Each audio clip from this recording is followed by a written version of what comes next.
नमस्कार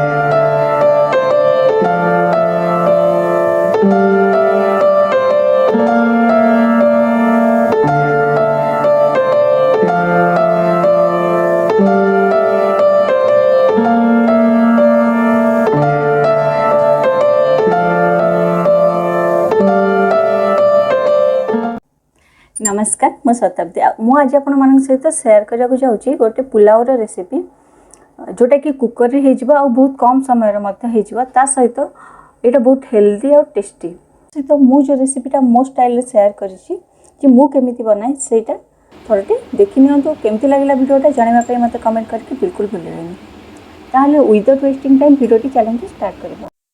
फर्स्ट मु एठी कुकर रे 4टा बड़ चम्मच तेल ऐड करूची। तेल को आम भल भाव में गरम होगापी छाड़ीदेव।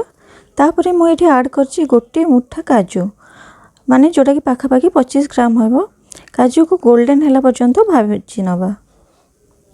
नेक्स्ट आम ए पनीर को भाजवा जो कि मुझे आप देखिपे छोट छोट क्यूब करके काटिकी नहीं 200 ग्राम पनीर को आम ये बेसिक हार्ड करके भाजवानी जहाँद्वारा कि खावाई बिल्कुल भल लगी न था। हल्का भाजला आम काढ़ी नवा जहाँद्वारा कि तार सफ्टनेस खावा भल लगे।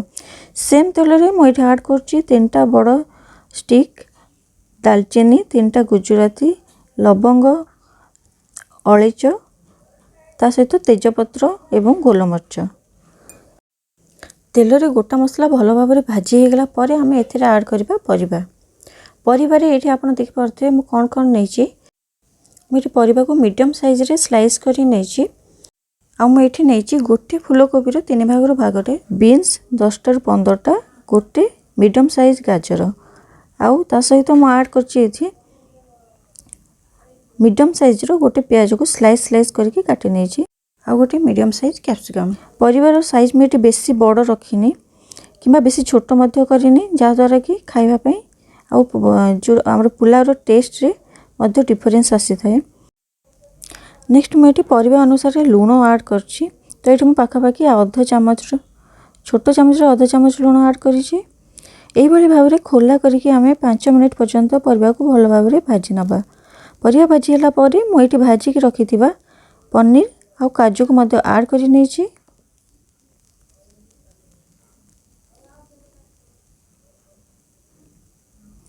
मुझे पियाज ऐड करदी आप कौन व्रत कि उपवास बनाऊँ आप पियाज को मध्य स्किप करें। परिया भल भाव में मिसीगला मुझे ऐड कर पुलाव मसला गोटे बड़ चम्मच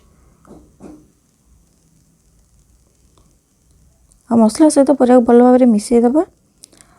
ये मु बनवाई पुलाव 15 मिनिट आगु गोटे ग्लास चावल को भिजे रखी जोटा कि थिला बासमती राइस तो गोटे ग्लास चावल मुझे 1.5 ग्लास पानी ऐड करुच्ची।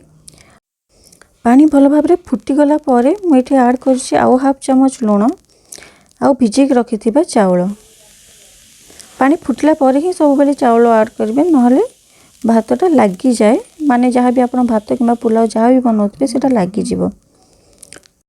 नेक्स्ट आम ये चावल आउ परिवा को भल भाव में मिसईदेवा।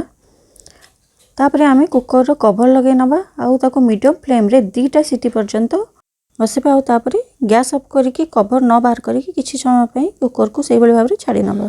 आउ ये आप देखिपे आमर पुलाव पूरा रेडी हो जाइए आउ परिवा सहित चावल मत भल भाव में हो जाइए। आपन को मु काढ़ी मत देखे दूसरी ये आप देखिपे आपन जदि यही रेसिपी को फॉलो करके पुलाव बनाउछन्ते आपनकर पुलाव बहुत टेस्टी और हेल्दी मध्य रहइबो। आपन थरटे निश्चय ट्राई करंतु आ आपन जदि कोनोसी व्रत कि उपवास पे बनाउछन्ते ताहाले आपन पियाज को छाड़ी के बाकी सब जिनस पकई पारिबे। थरटे ट्राई करंतु केमती लागिला मते कमेंट करबा पे बिल्कुल भूलंतुनी। वीडियोटी जदि भल लागिछि ताहाले वीडियोटी को लाइक करि नियंतु। चैनल को सब्सक्राइब करने को बिल्कुल भूलिबेनी। ता सहित पाखरे थिबा बेल आइकन को मध्य क्लिक कर नियंतु जहाँ द्वारा मु पकाउथुवा वीडियोर नोटिफिकेशन आपण मानक पाखरे पहुँची जिवो। देखा हबो मोर आउ गोटे वीडियो रे आउ गोटे इंटरेस्टिंग टॉपिक सहित रहउछि से पर्यंत नमस्कार।